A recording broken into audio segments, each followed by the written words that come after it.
Hey everyone, it's Jacqueline. I decided to make a quick update. This one was kind of last minute. I just got off work, got done with grocery shopping, and it's Sunday today. And yeah, I had an idea. Well, it was like a concept. One of my clients told me about it. She's actually a child therapist. She does teenage therapy, and she deals with a lot of transgender people and stuff like that. And a youth, transgender youth. And so it's interesting. This is a subject that I found. So the reason people, everyone always says, what is the harm in not necessarily transitioning, but also challenging the gender norms and stuff like that. So people always say, well, where's the harm? People can do whatever they want to do. They can, if they don't suffer gender dysphoria, they can still identify as trans. They don't have to actually transition medically or anything. They can just be whatever they want, and they can identify as whatever they want. Well, so this was something that actually came up with one of my clients. It's a therapist, and she was telling me about how she has a 13-year-old that is a 13-year-old girl, and since being transgender now and also non-binary has become so very common. She was telling me that almost two-thirds of her students, of her patients that are teenagers, all identify as non-binary or non-conforming or something like that. So that I found incredibly find. Wow, listen to that country accent. Find. I find that incredibly surprising and not surprising. The issue is that when teenagers have legitimate issues, so say they have during puberty. Like, none of us feel like ourselves during puberty. We all feel out of body experiences. We feel we don't know who we are.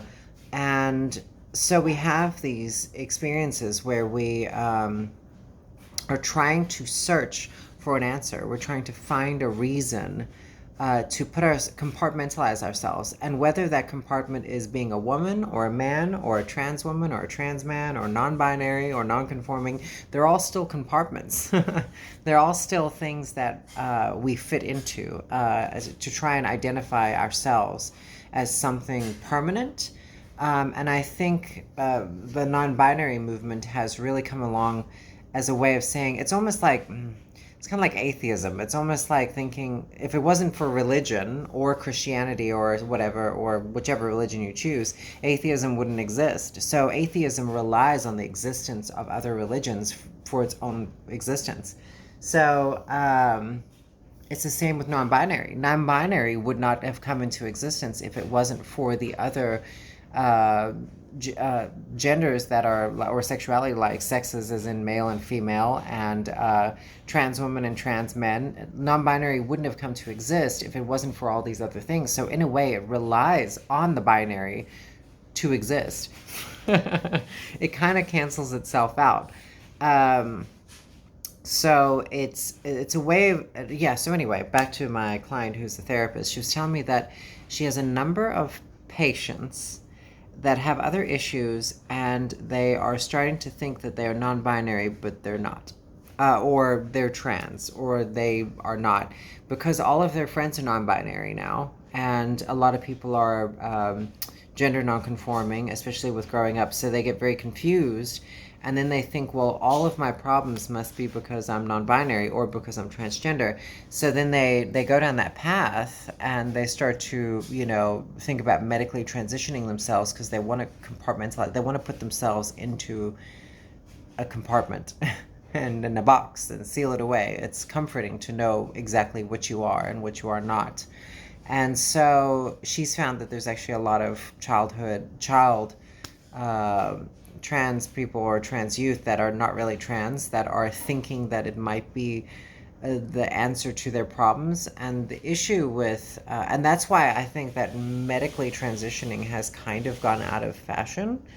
In a way, it has in some ways, it has in others, but there's a lot of people pushing for, you don't even have to be a part of the binary. You don't have to have trans dysphoria. You could just, or body dysphoria. You could just be whatever you want. But the thing is, there are repercussions that come with not having legitimate medical reasons for actually transitioning, and that is you can't dump all your problems into something like gender.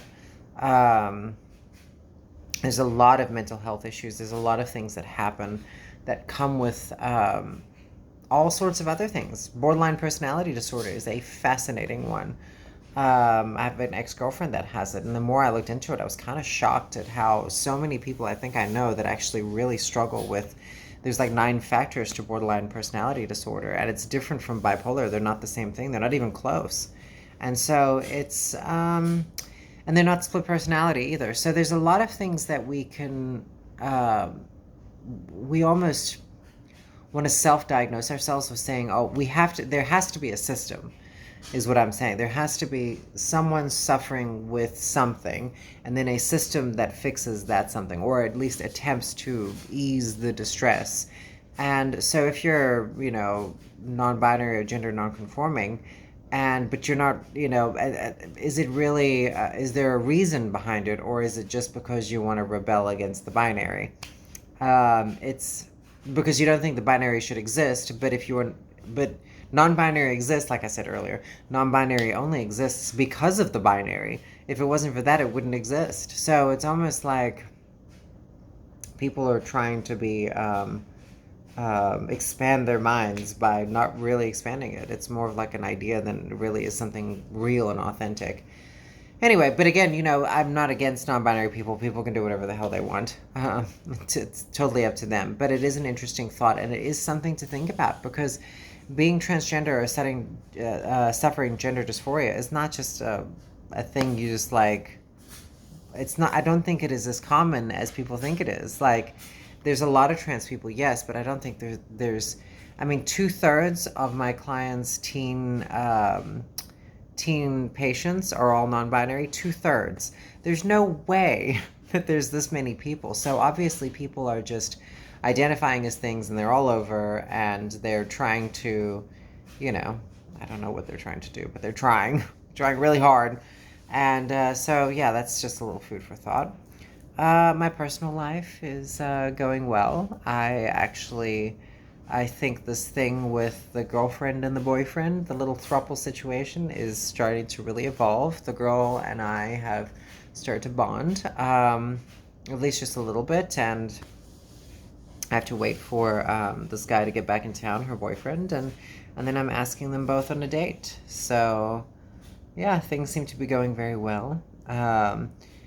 And yeah, it's very fun. I don't even know where I left off in my last video, but I did play pool with them and hung out with them and had good times, and now I'm just waiting to take them both on a date.